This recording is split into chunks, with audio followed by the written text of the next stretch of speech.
السلام عليكم ورحمة الله وبركاته.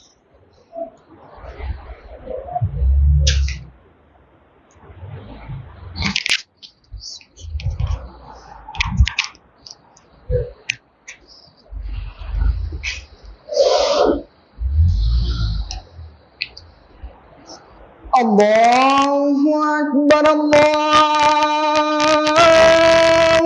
أكبر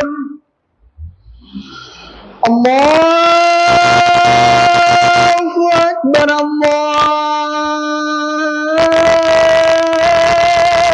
الله أكبر أشهد أن لا إله إلا الله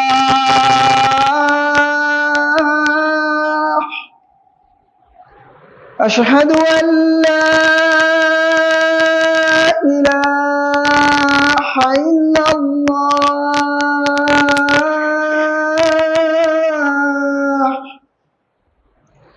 أشهد أن محمدا رسول الله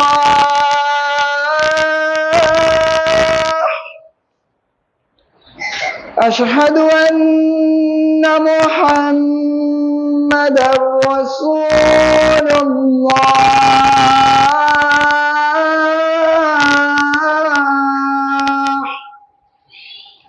حي على الصلاة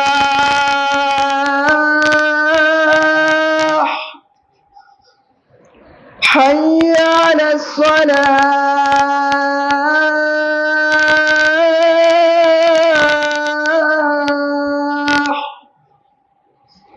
حي على الفلاح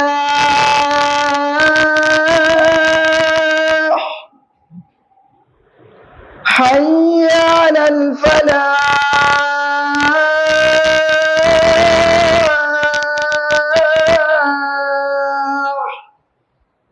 الله أكبر الله أكبر لا إله إلا الله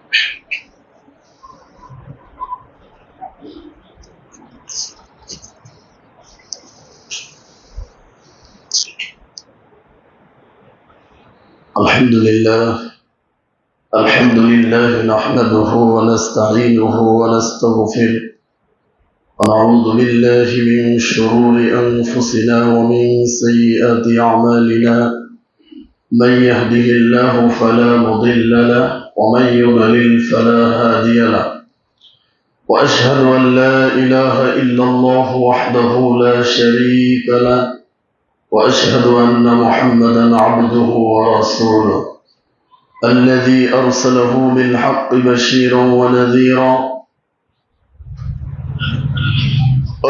أرسله بالحق بشيرا ونذيرا وداعيا إلى الله بإذنه وسراجا منيرا أما بعد فأعوذ بالله من الشيطان الرجيم بسم الله الرحمن الرحيم يا أيها الذين آمنوا اتقوا الله حق تقاته ولا تموتن إلا وأنتم مسلمون يا أيها الناس اتقوا ربكم الذي خلقكم من نفس واحدة وخلق منها زوجها وبث منهما رجالا كثيرا ونساء واتقوا الله الذي تساءلون به والأرحام إن الله كان عليكم رقيبا يا أيها الذين آمنوا اتقوا الله وقولوا قولا سديدا يصلح لكم أعمالكم ويغفر لكم ذنوبكم ومن يطع الله ورسوله فقد فاز فوزا عظيما أما بعد فإن خير الحديث كتاب الله وخير الهدي هدي محمد صلى الله عليه وسلم وشر الأمور محدثاتها وكل محدثة بدعة وكل بدعة ضلالة وكل ضلالة في النار. أعوذ بالله من الشيطان الرجيم. بسم الله الرحمن الرحيم. يا أيها الذين آمنوا أطيعوا الله وأطيعوا الرسول وأولي الأمر منكم فإن تنازعتم في شيء فردوه إلى الله والرسول إن كنتم تؤمنون بالله واليوم الآخر ذلك خير وأحسن تأويلا. الحمد لله যাবতীয় প্রশংসা তারিফ সেই মহান রব্বুল আলামিনের জন্য যে আল্লাহ সুবহানাহু ওয়া তাআলা আমাদেরকে সুস্থ অবস্থায় জুমার সালাত আদায় করার জন্য জুমার মসজিদে আসার তৌফিক দান করেছেন। সে মহান রব্বুল আলামিনের শুকরিয়া আদায় করে আমরা সকলে বলি আলহামদুলিল্লাহ। দুরূদ ও সালাম পেশ করছি আমাদের মানবতার মুক্তির দূত সাইয়্যিদুল মুরসালিন খাতামুন নবিয়্যিন নবিয়িনা মুহাম্মাদুর রাসূলুল্লাহ সাল্লাল্লাহু আলাইহি ওয়াসাল্লামের প্রতি আল্লাহুম্মা সাল্লি আলাইহি আল্লাহুম্মা বারিক আলাইহি। সম্মানিত মুসল্লিয়ান ইকরাম, আজকে আমরা জুমায় যে বিষয়টি নিয়ে আলোচনা করব সেটি হচ্ছে রাসূলুল্লাহ সাল্লাল্লাহু আলাইহি সাল্লামের সুন্নাহ পালনের প্রতি আমাদের কতটুকু গুরুত্ব, এই সুন্নাহ সম্পর্কে রাসূলকে আমরা কতটুকু ভালোবাসি এ সম্পর্কে আমরা জানবো। এটার কতটুকু গুরুত্ব কোরআন এবং হাদিসে রয়েছে। শুধু আমাদেরকে অপবাদ দেওয়া হচ্ছে সারা বাংলাদেশে, শুধু আপনাদের এখানে নয়, যে আমরা রসুলকে ভালোবাসি না, রসুলের প্রতি আমরা সালাত ও সালাম পড়ি না, মানে এক কথায় রসুলকে আমরা ভালোই বাসি না। তো রসুলকে যদি ভালো না বাসে আহলুল হাদিস মানে কি, যারা হাদিস মানে, তাই না? বলা উচিত ছিল তো ওরা শুধু রসুলকেই ভালোবাসে, কিন্তু বলা হয়ে গেছে উল্টা। কারণ যারা হাদিস মানে তারা তো রসুলকেই ভালোবাসে। যে হাদিসের কথা বলবে যে আমি হাদিস মানি, ও রসুলকে না ভালোবাসে পারবে? মিথ্যা হইবে কথা। আহলুল হাদিস বলে কেন? মানে হাদিস মানে বেশি, এই জন্য। সম্মানিত উপস্থিতি, তো আমরা কথা দীর্ঘ করব না, অনেক দলিল আমাদের দিতে হবে আলোচনায়। আপনারা ধৈর্য সহকারে যদি আজকের আলোচনাটা শোনেন, ইনশাল্লাহ আপনাদের জীবনে একটা পরিবর্তন আসবে। কারণ আমরা কোরআন হাদিস ছাড়া কথা বলতে পারি না। তো সূরা আরাফের একটি আয়াত রব্বুল আলামিন যেখানে আপনাকে আমাকে লক্ষ্য করে বলছে, সেই আয়াতটা আমরা আগে শুরু করি। 125 নম্বর আয়াত, 7 নম্বর সূরা। আল্লাহ রাব্বুল আলামিন ওখানে বলছেন যে ফামাই ইউরিদিল্লাহু আইয়াহদিয়াহু ইয়াশরাহ সাদরাহু লিল ইসলাম। যে ব্যক্তিকে আল্লাহ হেদায়েত দিতে চায়, হেদায়েত মানে কি বোঝেন? কি? কোরআন এবং হাদিসের জ্ঞান যাকে দিতে চায়, আল্লাহ রাব্বুল আলামিন বলছেন যে তার হৃদয়টাকে, তার অন্তরটাকে আমি প্রশস্ত করে দিই। কেন এই কথা বললো বলেন? তার মানে কোরআন হাদিসের জ্ঞান যদি আপনি না নেন, তাহলে বুঝতে হবে আপনার হৃদয় কি আছে? সংকীর্ণ আছে, সংকুচিত আছে। হ্যাঁ, এই জন্য আল্লাহ বলছেন যে যাকে আমি কোরআন হাদিসের জ্ঞান দেবো তার হৃদয়টাকে বড় করে দেব। এর মানে যখনই কোরআন থেকে কথা বলবে মেনে নিলাম, যখনই হাদিস থেকে কথা বলবে মেনে নিলাম। এই জন্য আল্লাহ রাব্বুল আলামিন বলছে হৃদয়কে আমি প্রশস্ত করে দেব, বড় করে দেব। তারপর কি বলছে আল্লাহ? যে ফামাই ইউরিদিল্লাহু আইয়াহদিয়াহু ইয়াশরাহ সাদরাহু লিল ইসলাম ওয়া মান ইউরিদ আইয়ুদিল্লাহু ইয়াজআল সাদরাহু দায়িকান হারাজান কাআন্নামা ইয়াসআদু ফিস সামা কাযালিকা ইয়াজআলুল্লাহু রিজসা আলাল্লাযিনা লা ইউমিনুন। কঠিন কথা বলছে আল্লাহ। তিনি বলছেন যে যদি কোনো ব্যক্তিকে আমি পথভ্রষ্ট করতে চাই, মানে কোরআন হাদিসের জ্ঞান যার ভিতরে আমি ঢুকতে দিব না, যে কোরআন হাদিস বুঝতে চাইব না, তার হৃদয়টাকে আমি সংকীর্ণ করে দেব, সংকুচিত করে দেব। হারাজান মিম্মা কযাইতা। তো বলছে যে সংকীর্ণ করে দেবো, একেবারে ছোট করে দেবো, চেপে, যেভাবে আমরা ওক আছে না, ওক ভাঙিয়ে একেবারে নিংড়ে রস একবারে বের করি, আল্লাহ বলছে হৃদয়টাকে এমন ভাবে সংকুচিত করে দেবো যাতে কোরআন হাদিস ওর ভিতরে না আনে। এভাবে করে দেবো। একটা উদাহরণ দিচ্ছে এই আয়াতের ভিতরে আল্লাহ বলছে কান্নামা ইয়াসআদু ফিস সামা, এর কাছে মনে হবে কোরআন হাদিসের জ্ঞানটা ভিতরে ঢোকা কেমনে অসম্ভব, একজন মানুষ যেভাবে আসমানে ওঠাটা কি অসম্ভব, কান্নামা ইয়াসআদু ফিস সামা, মনে হবে সে যেন আসমানে উঠতেছে, আসমানে ওঠাটা যেমনি ভাবে অসম্ভব, যাকে আমি পথভ্রষ্ট করবো কোরআন হাদিসের জ্ঞান দিব না, তার জন্য এই হেদায়েত পাওয়াটা এরকম অসম্ভব। কেন? কাযালিকা ইয়াজআলুল্লাহু রিজসা আলাল্লাযিনা লা ইউমিনুন, কারণ এই গোলামি, এই অহংকার, এই জিদ আমি তাদের অন্তরে চাপিয়ে দেবো যাদের ভিতর ঈমান নেই। তো কোরআন হাদিসের কথা নিতে পারবে কারা? যাদের ঈমান আছে। দেখেন আমরা ইত্তেবাই সুন্নাহ, রাসূল সাল্লাল্লাহু আলাইহি সাল্লামের আদর্শে আমরা আদর্শবান, তার সুন্নাহকে আমরা কতটুকু ভালোবাসি, মূল্যায়ন করি। আমরা কিছু কোরআন এবং হাদিস থেকে দলিল দিব, আপনারা শুধু শুনবেন মনোযোগ দিয়ে, অনুরোধের সাথে বলবো, কেউ ঘুমাবেন না। তো সূরা নিসা 4 নম্বর সূরা আমরা পড়ছি 59 নম্বর আয়াত। আল্লাহ রাব্বুল আলামিন এখানে কঠিন ভাবে বলছেন ইয়া আইয়ুহাল্লাযীনা আমানু আতিউল্লাহ ওয়া আতিউর রাসূল। দেখেন আল্লাহ বলছে হে ঈমানদারেরা, কাদেরকে বলছে? ঈমানদারেরা। একটু আগে কিন্তু আয়াত পড়ছি, যাদেরকে আল্লাহ পথভ্রষ্ট করতে চায় তাদের অন্তরের ভিতর কি চাপাই দেয় আল্লাহ? নেফাকি, কুফরি, বেঈমানি, জিদ, অহংকার, মানে কোরআন হাদিস সে নিতে চাবে না। এজন্য যারা কোরআন হাদিস নিবে, যারা কোরআনের কথা বুঝবে, হাদিসের কথা বুঝবে, তাদেরকে বলছে শুধু। কারণ ধর্ম চলে শুধু একজনের কথায়, তিনি কে? মুহাম্মদ সাল্লাল্লাহু আলাইহি ওয়াসাল্লাম। মুহাম্মদ সাল্লাল্লাহু আলাইহি ওয়াসাল্লাম কোন মাযহাবের মানুষ ছিল বলতে পারবেন? কোন মাযহাবের মানুষ ছিল? কার কথা মানছে? এত বড় নবী, পৃথিবীর ভিতর সর্বশ্রেষ্ঠ মানব, তারপরেও আল্লাহর হুকুম ছাড়া এক গ্লাস পানিও পান করেন। আর আপনার আমার জীবনে কোথায় সুন্নাহ আছে? শুধু আপনি সুন্নাহ খোঁজেন জুমার নামাজে আসলে, তাই না? এটা সুন্নাহ না, এটা সমাজকে বিভক্তি করার লক্ষণ। সুন্নাহ কোথায় আছে, কত প্রকার, কি কি, কতটা আপনি আমি পালন করি, এটা আজকে আমাকে দেখিয়ে দিতে হবে। আমরাও দলিল দিচ্ছি। দেখেন আল্লাহ রাব্বুল আলামিন বলছেন যে আতিউল্লাহ, তোমরা আল্লাহর ইতাআত করো, আল্লাহকে মেনে নাও, ওয়া আতিউর রাসূল, আর রাসূলের আনুগত্য করো, রাসূলের আনুগত্য করো। রাসূল যেভাবে বলছে সেভাবে শুধু মেনে নিতে হবে। ওয়া উলিল আমরি মিনকুম, এবং তোমাদের মধ্য থেকে যারা আলেম ওলামা আছে তাদের। দেখেন আল্লাহর ক্ষেত্রে আতিউল্লাহ আনছে, রাসূলের ক্ষেত্রে আতিউল্লাহ আনছে, কিন্তু আলেম ওলামা বা নেতৃস্থানীয় ব্যক্তিবর্গ বা ফকি যারা আলেম মুহাদ্দিস রয়েছে এদের ক্ষেত্রে কিন্তু আতিউল্লাহ শব্দ আনেন। আল্লাহ রাসূল এটা আনুগত্যটা স্বতন্ত্র, আলাদাভাবে এটা করতেই হবে। এরপরে দেখেন আল্লাহ রাব্বুল আলামিন বলছেন যে তোমরা তো মানুষ, এটা আল্লাহ রাব্বুল আলামিন জানে না যে আমাদেরকে দুর্বল করে সৃষ্টি করেছে। আল্লাহ বলছেন ফাইন তানাযাতুম ফি শাইইন, যদি কখনো দেখো ফি শাইইন, দুনিয়াবি কোন বিষয়ে তোমাদের মধ্যে তর্ক বিতর্ক লেগে গেছে, ভালোভাবে শুনেন, কান করে শুনেন, কি সুন্দর সমাধান কোরআন দিয়েছে, হাদিস দিয়েছে, আমরা পড়তেও পারি না, আর যারা এটা পড়ে শোনায় আমাদেরকে বুঝতেও চাই না। কিভাবে হেদায়েত আসবে বল?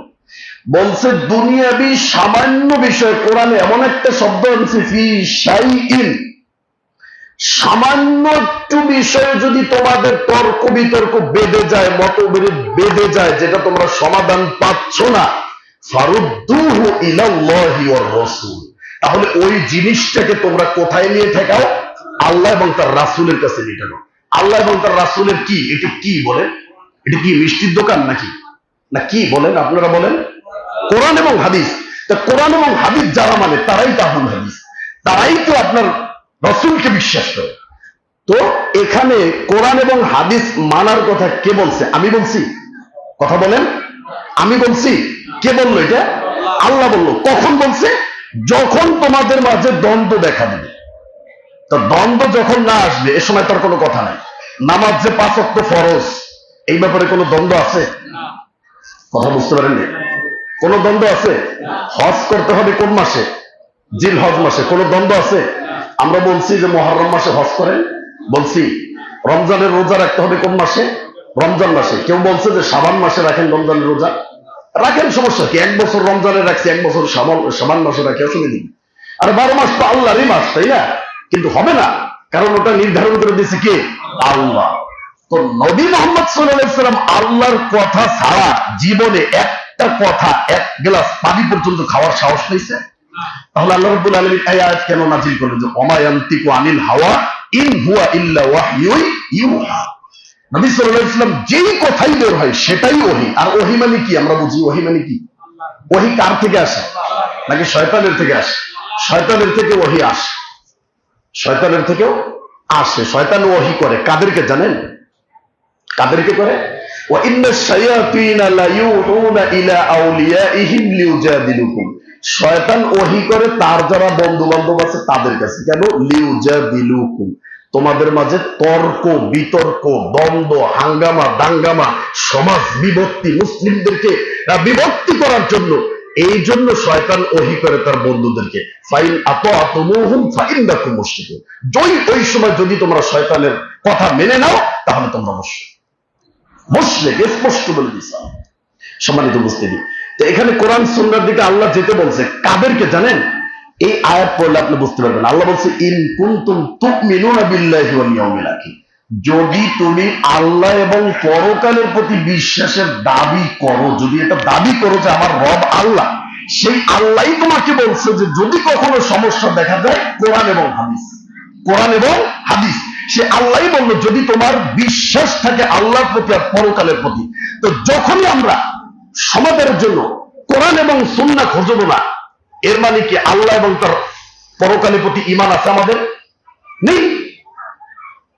যদি ঈমানদার দাবি করে যে আমি আল্লাহকে বিশ্বাস করি, পরকালকে বিশ্বাস করি, তাহলে সে ওই বিষয়টা কোথায় নিবে? কোরআন সুন্নাহর সাথে ঠিকই নেবে। আল্লাহ কি বলছে জানেন? তারপর যালিকা খায়রু ওয়া আহসানু তা'ওয়িলা, পৃথিবীর ভিতর এর থেকে উত্তম জিনিস আমার কাছে আর নেই। পৃথিবীর ভিতর ব্যাখ্যার দিক দিয়ে, সমাধানের দিক দিয়ে এর চেয়ে উত্তম সমাধান পৃথিবীতে আর নেই। এটা কে বলছে? এখন এই আল্লাহর পথ পদ্ধতি ছেড়ে যদি আমরা আমাদের মন মতো বানানো বানোয়াট কোন কিছুর দিকে যদি আমরা এটাকে নিক্ষেপ করি বা সেখানে আমরা সমাধান খুঁজি, তাহলে কি সেটা পৃথিবীর ভিতর সর্বশ্রেষ্ঠ হবে না সর্বনিকৃষ্ট হবে? বলে নিকৃষ্ট হবে। যেহেতু আল্লাহ বলছে যে তোমরা যদি কোরআন সুন্নাহর দিকে ফিরাইতে পারো এটাই তোমার জন্য সর্বশ্রেষ্ঠ। যখনই আমি কোরআন সুন্নাহ থেকে দূরে সরে গিয়ে আর এক জায়গায় ঠেকিয়ে দেবো সমাধানের জন্য, তাহলে সেই সমাধানটা হবে পৃথিবীর ভিতর সবচেয়ে নিকৃষ্ট সমাধান। তা আল্লাহ কোরআন বলে দিয়েছে। পরে কি বলছে দেখেন, আল্লাহ বলছেন এরপরে আপনার 61 নম্বর আয়াত, আল্লাহ বলছেন ওয়াইদা কিলা লাহুম তাআলাউ ইলা মা আনজালাল্লাহ, যখনই এই মানুষদেরকে বলা হয় শোনো এদিকে আসো, কোরআন সুন্নাহর দিকে আসো, মা আনজালাল্লাহ, আল্লাহ যা নাজিল করেছে। কি নাজিল করেছে আল্লাহ? আপনারা বলেন কোরআন নাকি? ওয়া ইলার রাসূলি, এবং রাসূলের দিকে যখন ডাকা হয় তো রাসূল কি নিয়ে আসছে বলেন? আল্লাহ নবী বলছেন আলা, জেনে রাখো, ইন্নী উতিয়াল কিতাবা ওয়া মিসলাহু মাআহু, মুহাম্মদ সাল্লাল্লাহু আলাইহি ওয়াসাল্লাম বলছেন আমি মুহাম্মদ সাল্লাল্লাহু আলাইহি ওয়াসাল্লামকে কি দিয়েছি? কিতাব দিয়েছি, কোরআন দিয়েছি, এবং তার সাথে তার অনুরূপ আরো একটা দিয়েছি, সেটার নাম কি? সুন্নাহ, হাদিস, স্পষ্ট হাদিস।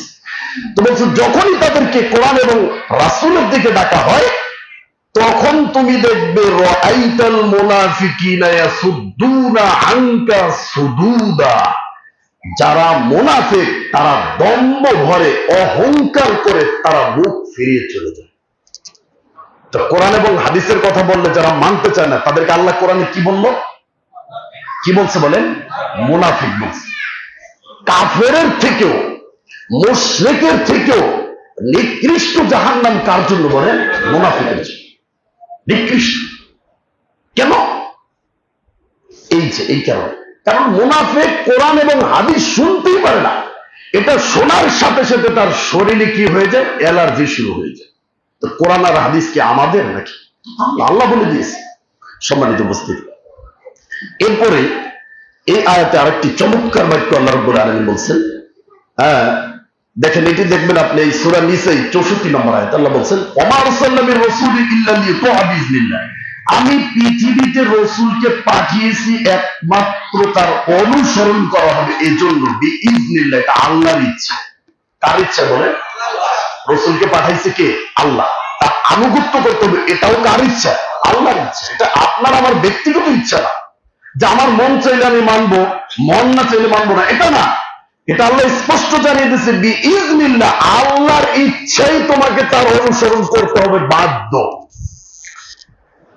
তারপরে এই আয়াতে 65 নম্বর আয়াত আপনি পড়বেন, দেখবেন এখানে ইমানদারের সাথে রাসূলের আনুগত্যের একটা সম্পর্ক রেখে দিয়েছে। কি বলছে আল্লাহ, দেখেন কি বলছে, ফালা ওয়া রাব্বিকা লা ইউমিনুনা হাত্তা ইউহাক্কিমুকা ফীমা শাজারা বাইনাহুম। আল্লাহ বলতেছেন, তোমার রবের প্রতিপালকের কসম করে বলতেছি, লা ইউমিনুনা, তোমাদের কেউ ঈমানদার হতে পারবে না, হাত্তা ইউহাক্কিমুকা ফীমা শাজারা বাইনাহুম, যখনই তোমাদের মধ্যে কোনো সমস্যা দেখা দেবে, তার বিচারক যতক্ষণ না পর্যন্ত তোমরা মুহাম্মদ সাল্লাল্লাহু আলাইহি ওয়াসাল্লামকে মানতে পারবে, তার আগ পর্যন্ত তোমরা ঈমানদার হতে পারবে না। আল্লাহ কসম করে বলছে। কে বলছে বলেন? আল্লাহ কসম করে বলছে। এরপরে কি বলছে দেখেন, শুধু বিচার কাজ চাবেন তো এটা না, বলছে সুম্মা লা ইয়াজিদু ফি আনফুসিহিম হারাজান মিম্মা কাযাইতা ওয়া ইউসাল্লিমু তাসলিমা। মুহাম্মদ সাল্লাল্লাহু আলাইহি ওয়াসাল্লাম যেই ফয়সালা দিয়েছে, সেই ফয়সালা বিন্দু পরিমাণ সংকোচ, কোনো দ্বিধা, কোনো সন্দেহ, কোনো মনের ভিতর কোনো খুনবুড়ি থাকতে পারবে। ওয়া ইউসাল্লিমু তাসলিমা, আর তার সিদ্ধান্তকে সন্তুষ্ট চিত্তে মেনে নিতে হবে। যেই সিদ্ধান্ত দিয়েছে, যেটা বলেছে, এখানে কোনো দোহাই চলবে না। আল্লাহ যেটা বলেছে, মুহাম্মদ সাল্লাল্লাহু আলাইহি ওয়াসাল্লাম যেটা বলতেছে, এই গোলামি করার জন্যই মুসলমানের জন্ম। এজন্যই আমাদের জন্ম হয়েছে যে কোরআন এবং হাদিসকে এই পৃথিবীর বুকে প্রতিষ্ঠিত করে যেতে হবে আমাদের। এটা উম্মত মুহাম্মাদের দাবি আমাদের কাছে। যদি এটা না করি, তাহলে খেয়ানত হবে, আমি তার উম্মত হিসেবে বিচারের মাঠে দাঁড়াইতে পারবো না, কখনোই পারবো না। সম্মানিত উপস্থিতি, আল্লাহ রাব্বুল আলামিন বলছেন সূরা নিসা, এই নিসাই 80 নম্বর আয়াতে কি বলছে দেখেন, মুহাম্মদ সাল্লাল্লাহু আলাইহি ওয়াসাল্লামকে কতটুকু মর্যাদা দিয়েছে আল্লাহ রাব্বুল আলামিন, আর আপনি আমি কতটুকু দিই। তো এই আয়াত যদি আমি পড়ি, তাহলে মুহাম্মদ সাল্লাল্লাহু আলাইহি ওয়াসাল্লামকে সম্মান দিতে আমি বাধ্য না। আল্লাহ কি বলছে, মাইয়ুতির রাসূলা ফাকাদ আতা আল্লাহ। বলছে যেই রাসূলের আনুগত্য করবে, সে অবশ্যই সে আল্লাহর আনুগত্য করবে। আপনি বুঝতে পারেন এই সম্মান। তার মানে আল্লাহকে উপর থেকে নেমে এসে আমাদেরকে কিছু এখন দেখাইবে, বলবে নাকি? তো আল্লাহ কাকে পাঠিয়েছে? মুহাম্মদ সাল্লাল্লাহু আলাইহি ওয়াসাল্লাম। বলছে তুমি যদি আমাকে ভালোবাসতে চাও, আমাকে মানতে চাও, আমার ইসলাম যদি তুমি মানার দাবি রাখো যে না আমি আল্লাহর ইসলাম মানে, আল্লাহকে ভালোবাসি, তাহলে আমি নবীকে পাঠিয়েছি, নবীকে মান। তো এই আয়াতের ভিতর কোন ইমাম, কোন আলেম, কোন সালাফ, কোন সাহাবী, তাবি কারো কথা বলছে আল্লাহ? কি বলছে যে মাইয়ুতির রাসূল ফাকাদ আতা আল্লাহ, রাসূলের নামটা আগে বললো। তাহলে এই পৃথিবীর ভিতর সবচেয়ে বড় ইমাম, বড় মাযহাব কার মাযহাব? রাসূল সাল্লাল্লাহু আলাইহি ওয়াসাল্লাম। ওনার মাযহাবের সাথে মিল রেখে যদি পৃথিবীতে 1 লক্ষ মাযহাব তৈরি হয়, যেই মাযহাব রাসূলের কথা বলে, যেই মাযহাব আল্লাহর কোরআনের কথা বলে, 1 লক্ষ মাযহাব আমি নির্দ্বিধায় মেনে নেব যদি রাসূলের কথা বলে, আল্লাহর কথা বলে। আর 1 লক্ষ না, হাজার কোটি লক্ষ যদি মাযহাব পৃথিবীতে তৈরি হয়, যদি সেখানে আল্লাহ এবং তার রাসূলের কথা না বলে, তাহলে আমি মুসলমান হিসেবে কোনোভাবেই আমি সেই মাযহাব মানতে পারি না। 100 মাযহাব হলে আমি, কে বলছে মাযহাব মানে না? কে এই অপবাদ দেয় আহলুল হাদিসদেরকে? কে বলছে মাযহাব মানি না? সব মাযহাব মানবো যদি সেই মাযহাব যদি আমার রাসূলের কথা বলে, সেই মাযহাব যদি আমাকে আল্লাহকে চিনায়, আল্লাহকে যদি না চিনায়, নবীকে যদি না চিনায়, তাহলে এরকম মাযহাব আমরা কখনো মুসলিম হিসাবে মানতে পারি? কে বলছে মাযহাব মানে না? রাসূলের পথ পদ্ধতির নামই তো মাযহাব। মাযহাব মানে পথ পদ্ধতি, ধর্ম, আদর্শ, বিশ্বাস, মতবাদ। তাহলে রাসূলের প্রতি বিশ্বাস, রাসূলের পথ, রাসূলের পদ্ধতি, এগুলো যারা না মানে, তারা পৃথিবীতে চলতে পারবে? তাহলে কি বলছে মাযহাব মানে না? তো অপবাদ সম্পূর্ণ। তো বলছে কি দেখেন, আল্লাহ রাব্বুল আলামিন বলেন ওমান তাওয়াল্লা ফামা আরসালনাকা আলাইহিম হাফিজা। নবী শুনে রাখো, যারা তোমাকে উপেক্ষা করে চলবে, যারা তোমাকে মানতে পারবে না, তাদের জন্য কোনো কিছু বলার দরকার নেই, তুমি ছেড়ে দাও। তোমাকে আমি তাদের উপর সংরক্ষক হিসেবে পাঠাইনি, ছেড়ে দাও, বিচার আমার কাছে হবে। কে তোমাকে মানে নাই, কে তোমাকে মানছে, কে তোমার কথা শোনে নাই, কে তোমার সুন্নাহকে সমাজে বাস্তবায়ন করে নাই, আমি আল্লাহ দেখি না উপর বসে? আল্লাহু সামিউন বাসীর, আল্লাহ সবকিছু দেখে। কে কি করতেছে সবকিছু পরীক্ষা হয়ে যাচ্ছে, নোট হয়ে যাচ্ছে। আল্লাহ বলছে ছেড়ে দেন। আমি এত জবরদস্তি করে আমার লাস্তা আলাইহিম বিমুসাইতির, এত জবরদস্তি করার দরকার নাই। শুধু ওমা আলাইনা ইল্লাল বালাগ, আপনি শুধু বালাগ দিয়ে দেন, পৌঁছে দেন। মানা না মানার দায়িত্ব আমার কাছে। যদি মুখ ফিরে নেয় ওর বিচার কি করবে এটা আমার কাছে আসুক, তারপরে দেখো। এখন কিছু বলবো। আল্লাহ বলছেন, তো নবী সাল্লাল্লাহু আলাইহি ওয়াসাল্লামের একটা হাদিস, বুখারী শরীফের হাদিস, এটা হলো মুসলিম মিশকাত শরীফের হাদিস, 3696 নম্বর হাদিস। আল্লাহ রাব্বুল আলামিন বলছেন, নবী সাল্লাল্লাহু আলাইহি ওয়াসাল্লাম বলছেন যে কি, লা তাআতা লিমাখলুকিন ফি মাসিয়াতিল খালিক। আল্লাহকে নারাজ করে, আল্লাহকে অসন্তুষ্টি করে পৃথিবীর কোন সৃষ্টি, সে যত বড় পীর হোক আর ওলি গাউস কুতুব, আল্লাহর একবারে খাস ওলি, যদি উপর থেকে ইলহামও আসে, যদি দেখি তার কাছে ফেরেশতাও আসে, সে যদি আল্লাহর অবাধ্যতার কথা বলে, আল্লাহ নবী বলছেন লা তাআতা লিমাখলুকিন, পৃথিবীতে যদি তুমি দাবি করো আমি আল্লাহর সৃষ্টি, একজন বান্দা, আল্লাহ আমাকে সৃষ্টি করছে, এটা যদি তুমি দাবি করো, তাহলে তুমি আল্লাহকে অসন্তুষ্টি করে পৃথিবীর কোন মানুষের কথাকে তুমি মানতে পারো না। স্পষ্ট বলে দিয়েছিল নবী সাল্লাল্লাহু আলাইহি ওয়াসাল্লাম। এরপরে কি বলছে, কি মানবে? বুখারী শরীফের হাদিস দেখবেন 7145 নম্বর হাদিস, ইন্নামাত তাআতু ফিল মারুফ, শুধুমাত্র আনুগত্য করবে যেটা কোরআনে রয়েছে, যেটা হাদিসে রয়েছে। যদি সেই কথা বলে নির্দ্বিধায় মেনে নেবে, সে চর্মনাই হোক, সে আক্রোশী হোক, সে মাইজ ভান্ডারি হোক, সে যেখানে যেই হোক, যদি তোমাকে কোরআন বলে, যদি তোমাকে হাদিস বলে, নির্দ্বিধায় মেনে নেবে। এটাই তুমি মুসলমান, এটাই তুমি আমার। আর যদি এটা না পাও, ঘেরানো যদি না পাও, তাহলে ওখানে যাওয়া যাবে না। আল্লাহ রাব্বুল আলামিন বলছেন সূরা আহজাব 33 নম্বর সূরা 36 নম্বর আয়াত পড়বেন আপনি। আল্লাহ বলছেন, ওমা কানা লিমুমিন ওয়ালা মুমিনাতিন ইযা কাদাল্লাহু ওয়া রাসূলুহু আমরান, বলছে কোন মুমিন মুমিনা, নারী পুরুষ যারা মুমিন এবং মুমিনা দাবি করে, তাদের জন্য এটা জায়েজ নয়, এটা বৈধ নয়, এই সাহস কোন মুমিন মুমিনা করতে পারবে না যদি আল্লাহ এবং তার রাসূল কোন বিষয়ের সিদ্ধান্ত দিয়ে ফেলে। কি সিদ্ধান্ত? যে কোনো সিদ্ধান্ত। আইয়াকুনা লাহুমুল খিয়ারাতু মিন আমরিহিম, তাদের নিজেদের পক্ষ থেকে বলতে পারবে না যে না আমি এটা মানবো না, আমার মাযহাবে এটা নাই, আমার ইমাম এটা বলে নেই, আমার অমুক এটা বলে নেই। কোন দোহাই চলবে না পৃথিবীতে। কারণ কে বলছে কথাটা? আল্লাহ বলছে, তার রাসূল বলছে। এখন কে বললো না বললো এটা আমার দেখার বিষয়। আমাকে আল্লাহ চোখ দিয়েছে, আমাকে আল্লাহ বোঝার মতো শক্তি দিয়েছে, আমি কোরআন পড়তে পারি, দেখতে পারি, বুঝতে পারি, তাহলে আমি কেন পড়ে যাবো? কেন আমি অন্য অনুসরণ করবো? কেন আমি মানুষের পিছনে ধরবো? আমাকে আল্লাহ চোখ দিয়েছে, আমি যদি দেখে বুঝে পড়ে যদি আমি সঠিক ইসলাম মানতে পারি, তাহলে আল্লাহ আপনাকে চোখ দিয়েছে, কান দিয়েছে, বুদ্ধি দিয়েছে, জ্ঞান দিয়েছে, বিবেক দিয়েছে, আপনি পড়ে জানতে পারেন। আপনি কেন আরেকজনের উপর ধান্দা দিয়ে বসে যাবেন? কেন বলেন? এটা কেন হয়? আল্লাহ তো বলছে যে পৃথিবীর ভিতর সর্বপ্রথম যে শব্দ যে পৃথিবীতে নাজিল হয়েছে, আবিষ্কার হয়েছে, সেটার নাম কি? ইকরা বিসমি রাব্বিকাল্লাযী খলাক। দেখেন আল্লাহ কিভাবে চিনাচ্ছে, ইকরা, তোমরা পড়ো, বিসমি রাব্বিকাল্লাযী খলাক, তোমার প্রভুর নামে যিনি তোমাকে সৃষ্টি করেছেন। তার প্রভুর পরিচয় দিল, প্রভুর ক্ষমতাও এখানে জানিয়ে দিল যে আমি সৃষ্টি করেছি। অতএব পড়ো।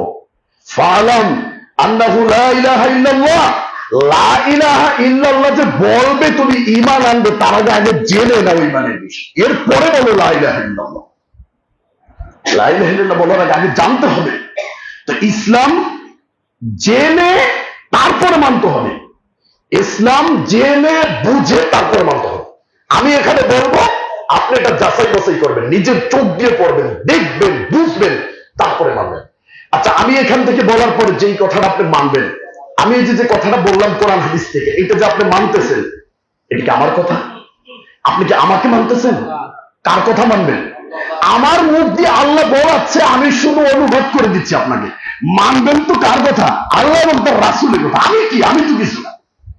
তো আমার মতো যেই আল্লাহ এবং তার রাসূলের কথা বলবে, তাদের কথা মানতে আমাদের কোনো সমস্যা আছে? নেই। দেখেন আল্লাহ রাব্বুল আলামিন কি বলছেন, শুনে রাখো, যে ব্যক্তি আল্লাহ এবং তার রাসূলকে মানতে পারবে না, ওই ব্যক্তি পৃথিবীর ভিতর সর্বশ্রেষ্ঠ পথভ্রষ্ট। এর থেকে বড় গুমরাহি পথভ্রষ্ট পৃথিবীতে আর নেই। কে বলেছে? আল্লাহ। সূরা আহজাব 33 নম্বর সূরা 36 নম্বর আয়াত দেখেন, আল্লাহ রাব্বুল আলামিন সূরা নূর 24 নম্বর সূরা 63 নম্বর আয়াতে কি বলছে আল্লাহ? শুনে রাখো, ফালিয়াহযারিল্লাযীনা ইউখালিফুনা আন আমরিহি আন তুসিবাহুম ফিতনাহ আও ইউসিবাহুম আযাবুন আলীম। যারা আল্লাহ এবং তার রাসূলের কথার বিরুদ্ধে চলে যাবে, বিরুদ্ধাচরণ করবে, মুখ ফিরিয়ে নেবে, যাদের মুখ আমি দিয়েছি। তুমি যে কোরআন হাদিস থেকে মুখটা বাঁকা করে দাও, এই মুখটা কে দিয়েছে? আল্লাহ। তুমি যেই হৃদয়ে আল্লাহর কোরআন ঢুকাইতে পারো না, রাসূলের হাদিস মানতে পারো না, এই হৃদয়টা তোমাকে কে দিয়েছে? আল্লাহ। তুমি যে মুখ বাঁকা করো, তুমি যে বদনাম করো, তোমার এই মুখটাকে আমি সারা জীবনের জন্য প্যারালাইসিসে বাঁকা করে দিতে পারি, তুমি যদি কোরআন হাদিস থেকে বাঁকা করে চলে পারেন আল্লাহ। অতএব সাবধান, কথা যেটা বলবেন কার বিরুদ্ধে বলতেছেন? আপনি বলতেছেন যে আমি কথা বলতেছি, তাহলে আমার বিরুদ্ধে বলবেন। আরে না, আমি কে? আমি সাধারণ একজন আল্লাহর গোলাম, আমার কোনো মূল্যই নেই 5 পয়সা। কিন্তু আমি যদি কোরআন হাদিস থেকে বলি, আপনি যেই হন মানতে পারেন, কারণ ওই কথাটা কার কথা? আল্লাহ বলতে আছে, আমার কোনো কথা নেই। তো বলছে শুনে রাখো, যারা তোমরা আল্লাহ এবং তার রসুলের বিরুদ্ধে চলে যাও, কোরআন হাদিস থেকে বললেই বলো যে এটা আমাদের ইসে নাই, অমুক জায়গা নেই, অমুক মতাদর্শে নাই, শুনে রাখো, এমন ফিতনা, এমন শাস্তি তোমাদের উপর আসবে, অথবা আল্লাহ এমন শাস্তি তোমাদেরকে দেবে তুমি কল্পনা করতে পারবে। এটা কি সতর্ক নয়? সতর্ক আল্লাহ করে দেয়নি? এরপরেও যদি আপনি না বুঝার ভান করেন, তাহলে সেই দোষটা আপনার না আমার না আল্লাহ? কার বলেন? আপনার, আমার। এরপর আল্লাহ কি বলছেন? ইয়া আইয়ুহাল্লাযীনা আমানু আতিউল্লাহ ওয়া আতিউর রাসূল, সূরা মুহাম্মদ 47 নম্বর সূরা 33 নম্বর আয়াত বলছে, হে ঈমানদারেরা, তোমরা আল্লাহ এবং তার রাসূলের আনুগত্য করো, ওয়ালা তুবতিলু আমালাকুম। যদি আল্লাহ এবং তার রাসূলের অনুযায়ী যদি আমল না হয়, তাহলে তোমার সমস্ত আমল বাতিল হয়ে যাবে। কে বলছে? 50 বছর বয়স আপনাকে চ্যালেঞ্জ করলেন, এখন পর্যন্ত এই আয়াতের অনুবাদ করে দেখতে পারেননি। তবে সবাই না, কিছু কিছু আছে যারা বেশি গোলামি করে। আপনি জানেনই না যে আল্লাহ এবং তার রাসূলের আনুগত্যটা কত গুরুত্বপূর্ণ। বলছে যদি তোমার আমল যদি আল্লাহ এবং তার রাসূলের অনুযায়ী না হয়, সব আমল বাতিল, সব বাতিল করে দেবো আমি। এরপর আল্লাহ সূরা তাওবার 9 নম্বর সূরা 63 নম্বর আয়াত আল্লাহ বলছে, কি বলছে দেখেন, আলাম ইয়ালামু আন্নাহু মা ইউহাদিদিল্লাহ ওয়া রাসূলাহু। শুনে রাখো, জেনে রাখো, মা ইউহাদিদিল্লাহ ওয়া রাসূলা, যে ব্যক্তি আল্লাহ এবং তার রাসূলের বিরুদ্ধাচরণ করবে। কত বড় সাহস, চিন্তা করছেন? আল্লাহর কথা বলে, রসুলের কথা বলে সেখানে বিরুদ্ধাচরণ করে, তো আল্লাহ কি দেখতেছেন উপরে বসে? কি বলছে দেখেন, আল্লাহ বলছে ফাআন্না লাহু নার জাহান্নাম, তার জন্য আমি নির্ধারণ করে রাখলাম জাহান্নাম। শুনে রাখো, একটা খালিদান ফিহা, যাবজ্জীবন জাহান্নামে থাকতে হবে, সারা জীবন, একদিনের জন্য নয়। আল্লাহ বলছেন সারা জীবন। দুনিয়াতে তুমি চলো, সমস্যা নাই, তুমি গোলামি করো, কিন্তু আমার কাছে আসতে হবে। বাচ্চারা ঘুড়ি উড়ে, দেখেন না ঘুড়ি, দেখছেন? হ্যাঁ, সুন্দর করে আসরের পরে আসমানে উঠিয়ে দিয়ে ছেড়ে দেয়, কিন্তু সন্ধ্যাবেলা আবার ঠিকই আস্তে আস্তে টেনে টেনে টেনে টেনে আবার নিয়ে আসে। আল্লাহ বলছে 60 বছরের জিন্দিগি তোমাকে দিয়ে দিছি, তুমি যেমনে বলছে তেমনে চলো। কবরে যখন আমার কাছে আসবা না, তখন তুমি সুন্নাহ মানো নাই, হাদিস মানো নাই, কোরআন মানো নাই, এখন আমি তোমাকে বোঝাবো। তোমার কোন বাপ আছে আমি এখন দেখ। পারবেন সেই সময় আল্লাহর সাথে পারবেন মোকাবিলা করতে? কে কে পারবেন সে প্রস্তুত হয়ে যাবে, আমরা মানবো না, যাই হোক। এরপরে বলছে যালিকাল খিজয়ুল আযীম, আল্লাহ বলছে এর থেকে বড় অপমান আর কি হতে পারে? এটাই হচ্ছে মহা লাঞ্ছনাদায়ক অপমান, এটাই হচ্ছে সবচেয়ে বড় অপমান, অপদস্থ। সম্মানিত উপস্থিতি, আল্লাহ রাব্বুল আলামিন বলছেন, আপনি পড়বেন সূরা মুজাদালা 58 নম্বর সূরা 5-6 নম্বর আয়াত। আল্লাহ বলছেন কি দেখেন, ইন্নাল্লাযীনা ইউহাদ্দুনাল্লাহ ওয়া রাসূলা, শুনে রাখো, যারা তোমরা আল্লাহ এবং তার রাসূলের কথা মানতে নারাজ হবে, কুবিতু কামা কুবিতাল্লাযীনা মিন ক্বাবলিহিম, তোমাদেরকে আমি ধ্বংস করে দেব, ধ্বংস করে দেব, ধ্বংস করে দেব, যেমন ভাবে আমি ধ্বংস করেছি তোমাদের পূর্ববর্তী যত জাতি ছিল। আদ জাতি, সামুদ জাতি, নূহ আলাইহিস সালামের জাতি, ফিরাউনের জাতি, শুআয়ব আলাইহিস সালামের জাতি, কত বড় বড় জাতি ছিল। তারা যেই শক্তিশালী ছিল, তারা বীর পুরুষ ছিল, তারা বাহাদুর ছিল, তাও আল্লাহ ধ্বংস করে দিয়েছে। তাদের চিহ্ন পর্যন্ত পৃথিবীর বুকে নেই। সেই আল্লাহ কি আছে না? আল্লাহ বলছে শুনে রাখো, আমি ধ্বংস করব তোমাদেরকে যদি আল্লাহ এবং তার বিরুদ্ধে কথা চলে যায়। তোমার জিহ্বায় লাগাম দাও, জিহ্বা টেনে ধরো। জিহ্বার এত বড় সাহস কে দিয়েছে? জিহ্বা তো আমি দিয়েছি তোমাকে। তো যদি তুমি বিরুদ্ধে চলে যাও, আল্লাহ বলছেন কুবিতু কামা কুবিতাল্লাযীনা মিন ক্বাবলিহিম, পূর্ববর্তী জাতিকে যেভাবে ধ্বংস করেছি, তুই যদি কোরআন হাদিসের বিরুদ্ধে চলে যাস, তোকে পৃথিবী থেকে নিশ্চিহ্ন করে দেবো, তো বংশ সহ নিশ্চিহ্ন করে দেবো। কেন? আল্লাহ বলছেন ওয়াকাদ আনজালনা আয়াতিন বাইয়িনাত, আমি তোর কাছে কোরআনের স্পষ্ট বাণী আমি শুনিয়েছি। শুনেন নাই? মোবাইলে শুনেন, ওয়াজে শুনেন, মাহফিলে শুনেন, খুতবায় শুনেন, আর কত শুনতে চান? এরপর আল্লাহ বলছেন শুনেন, আল্লাহ রাব্বুল আলামিন কি বলছে দেখেন, ওয়ালিল কাফিরিনা আযাবুম মুহিন, যারা আল্লাহ কোরআন এবং রাসূলের হাদিসকে অস্বীকার করবে, এদের জন্য অপমানকর, লাঞ্ছনাদায়ক, যন্ত্রণাদায়ক শাস্তি রয়েছে। অপমানকর শাস্তি বুঝেন? যদি একজন একজনকে হত্যা করে, হত্যা যদি করে, হত্যা বুঝেন, মেরে ফেললো, এই মেরে ফেললে এটা একটা বড় অপরাধ, কিন্তু এটার যে শাস্তি পুলিশ যদি ধরে নিয়ে যায়, তাহলে এই যে আসামির সম্মান কি বাড়ে না কমে বলতে পারবেন? কমে নাকি? এটা আসামির সম্মান কমে? আপনারা তো বুঝেনই না আমার কথা। এই আসামির সম্মান বেড়ে যায়, ভয়তে সবাই সরে যায়, জেলের ভিতর গেলেও ওর কাছে কেউ যেতে চায় না, ও কিন্তু মার্ডার করে আসছে। বুঝতে পারেন এই কথা? ও বুক ফুলে চলে যায় যে আমি মার্ডার করে আসছি। আর একজন যদি জেনা করে যদি যায় জেলে, তাহলে গলায় থাকে কি? জুতার মালা, তাই না? স্বর্ণের মালা। এরপরে মাথা জেল পর্যন্ত যাওয়া পর্যন্ত মাথা কি জাগাইতে পারে? অনেকের মাথাও নাইড়ে করে ফেলায়, তাই না? তাহলে এই দুজনের শাস্তি কি একরকম? কোন শাস্তিটা কঠিন বলে? জেনার শাস্তিটা কেন? অপমানকর শাস্তি, লজ্জাকর শাস্তি। আল্লাহ বলছেন শুনে রাখো, কোরআন হাদিসের বিরুদ্ধে কথা বলবে, বিচারের মাঠে আদম থেকে নিয়ে কিয়ামত পর্যন্ত যত মানুষ আসবে, জিন, ইনসান, পশু, পাখি, গাছপালা, সবার সামনে আমি তোকে ওইভাবে চোরের মতো, জেলাখোরের মতো, অপমান করে তোকে আমি শাস্তি দেবো।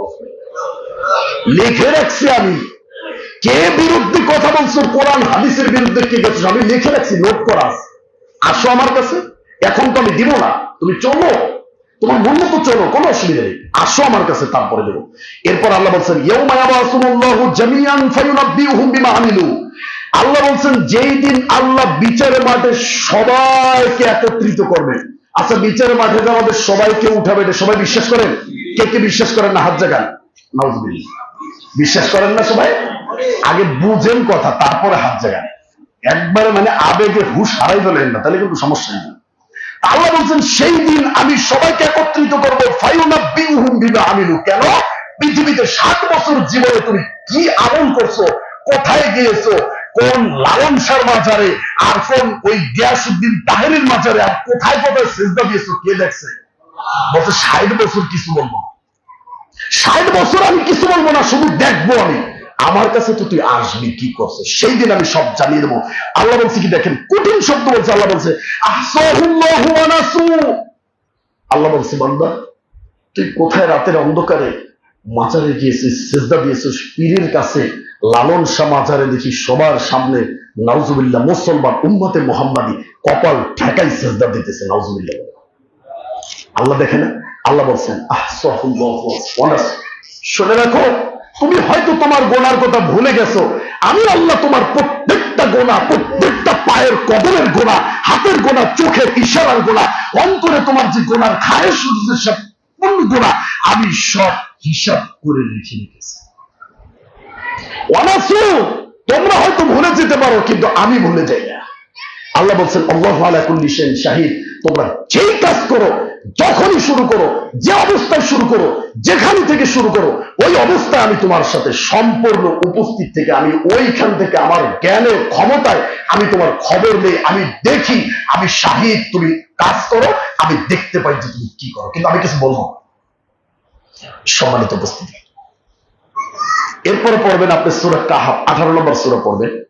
আল্লাহ বলছেন আল্লাযীনা কানাত আয়ুনহুম ফি গিতাইন আন যিকরি, এই আয়াতগুলো না পড়লে আপনার হুঁশ আসবে না, ইসলাম বুঝতে পারবেন না আপনি। ইসলাম তো আসলে কোনো ওই খেলতামাশার নাম নয়। ইসলাম মানি কোরআন, ইসলাম মানি হাদিস, এই দুটার সমন্বয় ইসলাম। দেখেন আল্লাহ কি বলছেন, শোনো, যদি কোরআন এবং হাদিস থেকে তোমার চোখে পর্দা পড়ে যায়, কি পড়ে যায়? পর্দা পড়ে যায়, ঢেকে যায় যদি চোখটা। আবার ওই যে চোখের এইখান থেকে মাংস বেশি হয়ে গেছে, এই পর্দা বুঝছেন না। বলছে যে ওই যে তোমার ইমামের, তোমার মাযহাবের, তোমার মতাদর্শের, তোমার গোলামীর পর্দা যদি কোরআন হাদিসের উপর পড়ে যায়, আল্লাহ কি বলছে, ওয়াকানু লা ইয়াস্তাতুনা সামআ। আর কোরআন এবং হাদিস থেকে যখন তোমাদেরকে আলোচনা শোনাবে, তুমি যদি শুনতে না চাও, কানের ভিতর হাত দিয়ে রাখে।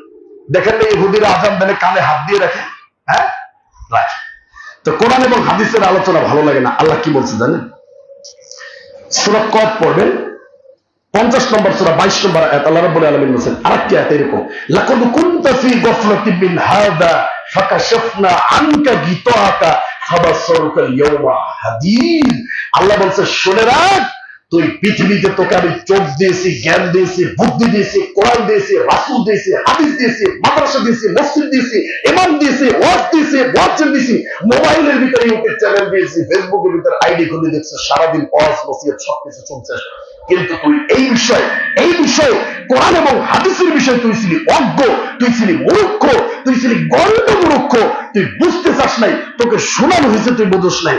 আজকে আমি ফাকাশাফনা আনকা গিতাআকা, ওই যে তোমার মাযহাবের চশমা, আর ওই যে তোমার গোলামি, আর ওই যে তোমার জিদ, যখনই তোমার কোরআন হাদিস শুনছো, বলছো না না, এতদিন আমরা করছি, এইটা কি আর ইসলাম নাকি? এতদিন যা করছি এটা কি ভুল হয়েছে?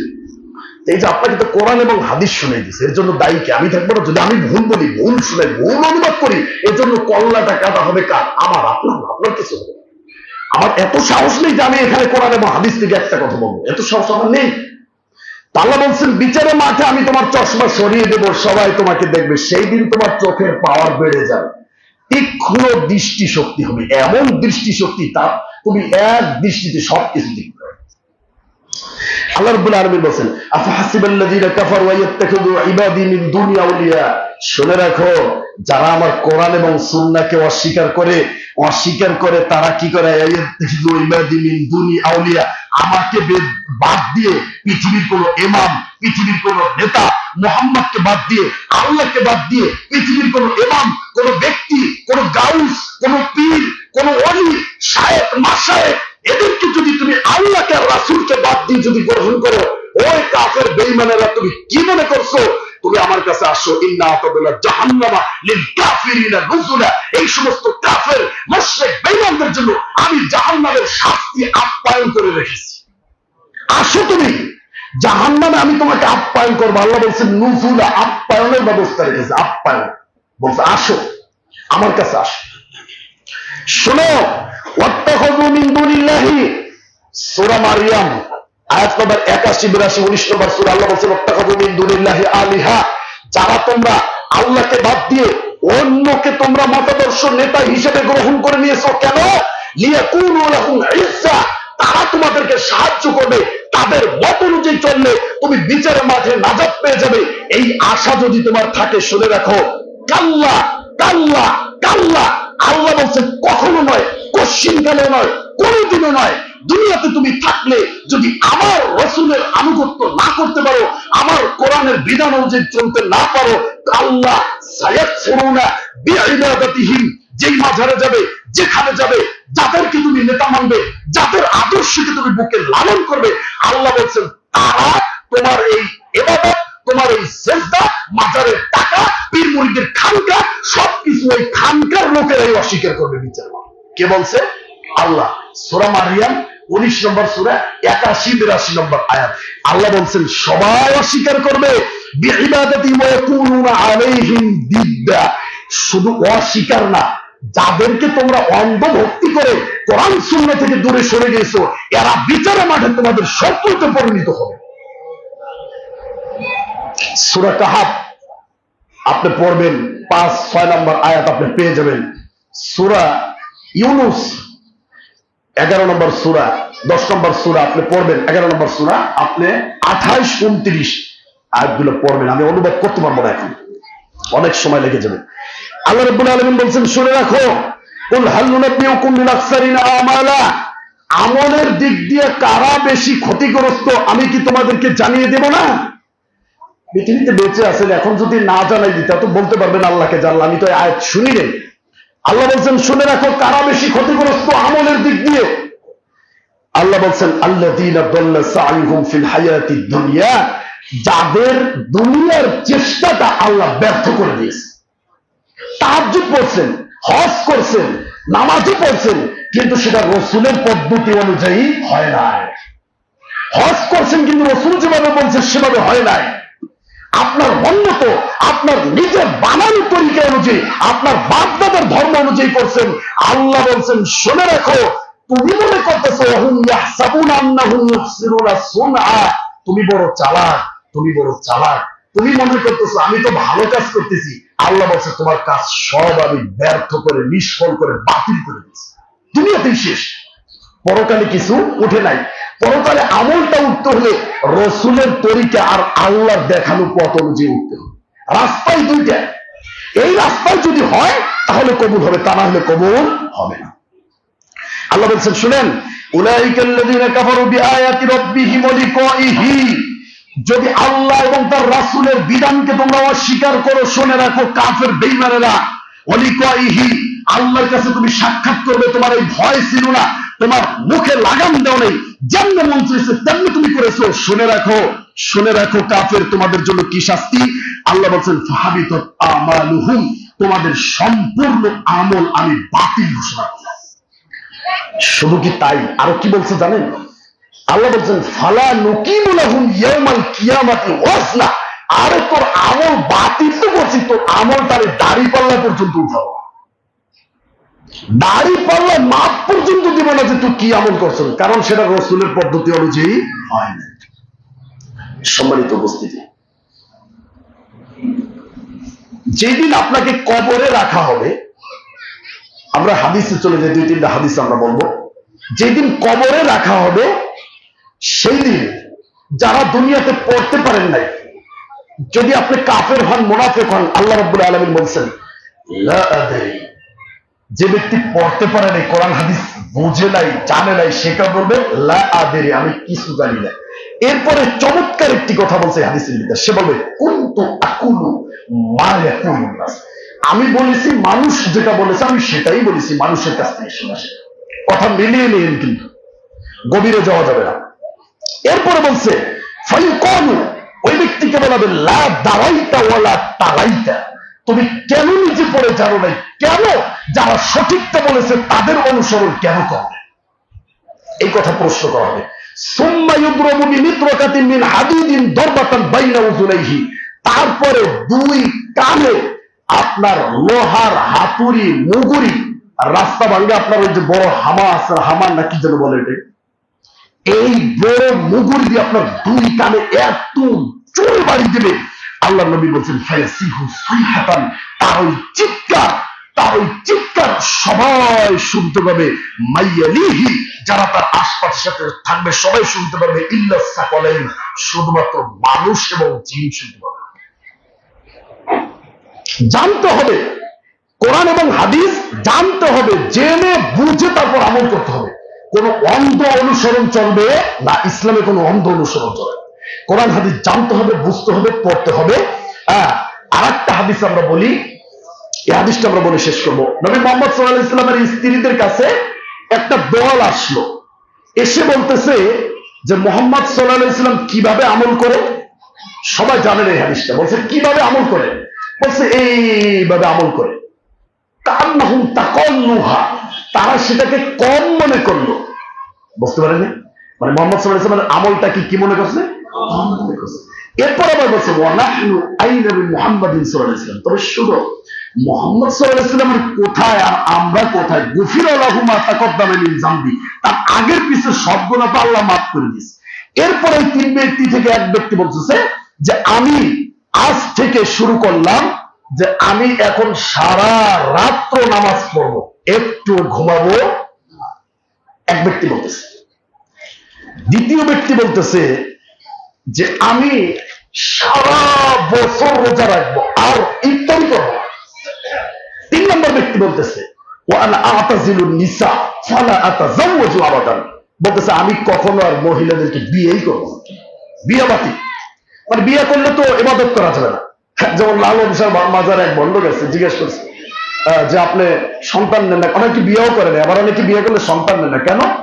বলছেন যে সন্তান নেই তাহলে তো পরিবারের চাপে আমি আল্লাহকে পাবো না, আল্লাহকে এখানে আমি পাইতে আসছি আর কি, এজন্য সন্তান নেওয়া যাবে না। তো সব পৃথিবীর সব যদি এরকম সাধু হয়ে যেত তাহলে পৃথিবীর এই সিলসিলা, এই যে আমাদের জন্ম, এই যে বংশ প্রজন্ম, এটা থাকতে বলেন সমস্ত হয়ে যেত। সেই সাধুদের কাছে যেহেতু আবার আপনি আমি সেজদা দিচ্ছি, তাই না? ওটা কোনো হিন্দুর বাচ্চা বলেন, মুসলিমের বাচ্চা। সম্মানিত উপস্থিতি, এরপর আল্লাহ নবী বলছেন এই কথাগুলো কে কে বলছিল? তোমরা বলছো? বলছে হ্যাঁ। বলছে শুনে রাখো, আমি নবী, আমি তোমাদের থেকে সবচেয়ে বেশি আল্লাহকে ভয় করি। পৃথিবীর ভিতর সবচেয়ে বেশি মুত্তাকি কে? আমি রাত্রে ঘুমাই, নামাজ পড়ি, আমিও রোজা রাখি, ইফতার করি, আমিও বিবাহ শাদী করেছি, আমারও সংসার আছে। শুনে রাখ, ফমান রাগিবান সুন্নতি ফালাইসা মিন্নি, যে ব্যক্তি আমার সুন্নাত থেকে মুখ ফিরিয়ে নেবে ওই ব্যক্তি আমার দলভুক্ত হতে পারবে না। আল্লাহ রাব্বুল আলামিন আমাদেরকে সুন্নাহ বুঝে, আরো অনেকগুলো কথা ছিল আমরা বলতে পারলাম না, সময় শেষ হয়ে গেছে। তবে ইনশাআল্লাহ আগামী সপ্তাহে আবার বলবো, আপনারা থাকবেন। আমরা যতটুকু কথা বলবো কোরআন এবং হাদিস থেকে বলার চেষ্টা করব, এর বাহিরে আমাদের কোনো কি নাই, পুঁজি নেই। এই কোরআন এবং হাদিসই আছে, এতটুকু শোনানো আপনাদেরকে আমাদের দায়িত্ব। যদি আপনাদের শুনতে ভালো লাগে তাহলে শুনবেন। আর জুমার যে সুন্নাতটা নবী সাল্লাল্লাহু আলাইহি সাল্লাম থেকে স্পষ্ট হাদিস রয়েছে, নবী সাল্লাল্লাহু আলাইহি সাল্লাম খুতবা দিচ্ছে, মুসল্লি ঢুকে গেছে, বসে গেছে, ধমক দিয়ে উঠিয়ে বলছে দাঁড়া, 2 রাকাত পরে বস, 2 রাকাত পরে বস। এই 2 রাকাত পরে বসতে জুমার দিনে এইটাই তার সুন্নাত। এখানে যারা আছেন কেউ কি সুন্নাত না পড়ে বসছেন? সুন্নাত পড়েন না এরকম কেউ আছে? হ্যাঁ, আপনাদেরকে অনুরোধ করব, নবীর হাদিস যেখানে বিদ্যমান স্পষ্ট হয়ে যাবে সেখানে অন্য কোনো কথা চলবে না। তো হাদিসের ভিতরে স্পষ্ট আছে, যদি আপনাদের দেখতে মন চায় যেন আমরা দেখবো, দেখাতে পারবো। হাদিস আছে যে নবী খুতবা দিচ্ছে, এই অবস্থায় সাহাবী এসে বসে গেছে, নবী দাঁড়িয়ে তারপর বলছে তুমি 2 রাকাত পরে বসো। এই 2 রাকাতই জুমার আগে সুন্নাত, জুমার পরে 4 রাকাত সুন্নাত আপনি পড়তে পারবেন, 2 রাকাতও পড়তে পারবেন, কোনো অসুবিধা নেই, এটা হাদিসে আছে। বুঝতে পারছেন কথা? কিন্তু 2 রাকাত না পড়ে কেউ বসবেন না, কারণ যেই জুমার দিনে বয়ানের কারণে ফরজ নামাজ 4 রাকাতকে কয় রাকাত পড়া হয়েছে? 2 রাকাত। বুঝতে পারেন? এর জন্য নবী বলছেন যে খুতবা চলুক আর যে অবস্থায় চলুক, তুমি আসবে, এসে তুমি 2 রাকাত পরে বসবে। আচ্ছা বলেন তো, পৃথিবীর ইতিহাসে কোন সাহাবীর জীবনে আপনি দেখাইতে পারবেন যে না সাহাবীরা আমাদের মতো একটা বা একটা বিষয় এসে নামাজে বসতে? দেখাইতে পারবেন?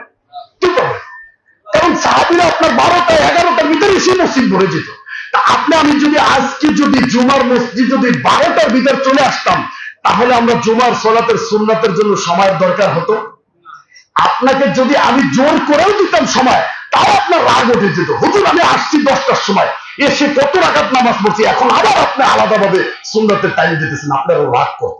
তাহলে আপনার আমার আমল যদি সাহাবীদের মতো নিয়ে আসি, নবীর কথা মতো নিয়ে আসি, তাহলে কোনো প্রশ্ন জাগবে? আল্লাহ রাব্বুল আলামিন আমাদেরকে সুন্নাহ বুঝে, কোরআন বুঝে, হাদিস বুঝে আমল করার তৌফিক দান করুক। আল্লাহুম্মা আমিন ওয়া আখিরু দাওয়ানা আলহামদুলিল্লাহ। আলহামদুলিল্লাহি রাব্বিল আলামিন ওয়া আকিবাতুল লিল মুত্তাকিন ওয়াস সালাতু ওয়াস সালামু আলা রাসূলিল কারীম আম্মা বা'দ ফাউযু বিল্লাহি মিনাশ শাইতানির রাজীম বিসমিল্লাহির রহমানির রহিম। 10 জন আবেদন রয়েছে, আমরা দোয়া করি আমাদের এই প্রতিষ্ঠানের সম্মানিত সেক্রেটারি আমাদের রাসেল ভাই খুবই বিপদের মধ্যে ছিলেন, আল্লাহ রাব্বুল আলামিন তার বিপদকে সহজ করেছেন। তার জন্য আমরা দোয়া করি আল্লাহ রাব্বুল আলামিন যেন তাকে আমাদের মাঝে নিয়ে আসেন এবং এই মসজিদ মাদ্রাসার কার্যক্রম সুন্দরভাবে যেন পরিচালনা করতে পারে। আল্লাহ তাকে আরো যে বিপদ আপদ আছে সব বিপদ আপদ থেকে আল্লাহ মুক্তি দান করুন, আল্লাহ আমিন। আমাদের মনির ভাই যিনি আমাদের এই টেবিলটা দিয়েছে, আলহামদুলিল্লাহ, আরো অনেক কিছু দিয়েছে, যুবক মানুষ, আমাদের প্রতিষ্ঠানের সাথে অনেক ওতপ্রোতভাবে সম্পর্ক তার, একটু বিপদের মধ্যে রয়েছে, আমরা তার জন্য দোয়া করি আল্লাহ রাব্বুল আলামিন যেন তার বিপদকে দূর করে দেয়, আল্লাহ যেন তার জীবনটাকে শান্তি এবং নিরাপত্তা দ্বারা পরিবর্তন করে দেয়, আল্লাহ আমিন। আমরা দোয়া করি যারা আমাদের এই খাওয়ানোর আয়োজনটা করেছে, আজকে আমাদের 3 জন দিনী ভাই এই খাওয়ানোর আয়োজনটা করেছে, তাদের জন্য আমরা দোয়া করি। যে উদ্দেশ্য তারা এই খাওয়ানোর আয়োজনটা করেছে, আল্লাহ রাব্বুল আলামিন যেন তাদেরকে জাযায়ে খায়র দান করে, আল্লাহ রাব্বুল আলামিন যেন তাদের উদ্দেশ্যকে পূর্ণ করে, আল্লাহুম্মা আমিন। যারা অত্যন্ত কষ্ট করে এই খাবারের আয়োজনটা করে, আসলে অনেক কষ্ট। আপনাদেরকে একটু অনুরোধ করবো, খাবার পরে আপনার একটু প্লেটটা সবাই নিজ দায়িত্বে একটু ধুয়ে যাবে।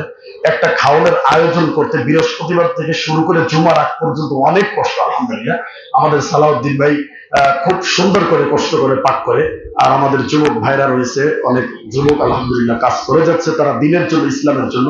আমাদের প্রতিষ্ঠাতা পরিচালক রয়েছে রাকিবুল ইসলাম ভাই, তারপরে আমাদের ওপার থেকে আসে তারেক ভাই, আলামিন আসে, আমাদের কাউসার ভাই আজকে আলহামদুলিল্লাহ এই কাজে শরীক হয়েছে। আরো যারা আপনারা একটু দিনই কাজে একটু সহযোগিতা করতে চান, সবাই আসবেন। আল্লাহ রাব্বুল আলামিন যেন এই যুবকদেরকে ওমরের মতো এবং খালিদ বিন ওয়ালিদের মতো এরকম বীর সৈনিক হিসেবে আল্লাহ কবুল করে।